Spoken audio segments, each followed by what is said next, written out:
तो भाई official father मैं मानता हूँ इंडियन क्रिकेट टीम का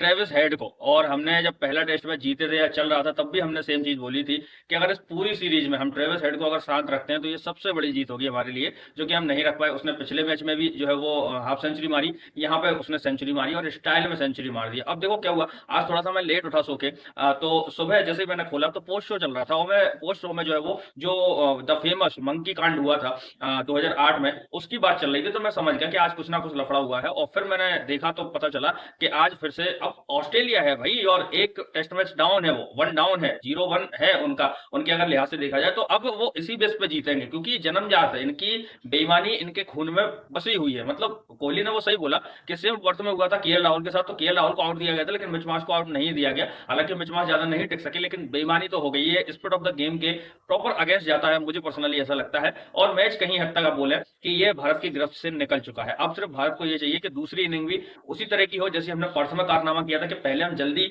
आउट हो गए थे और दूसरी इनिंग में बहुत अच्छे तरीके से हमने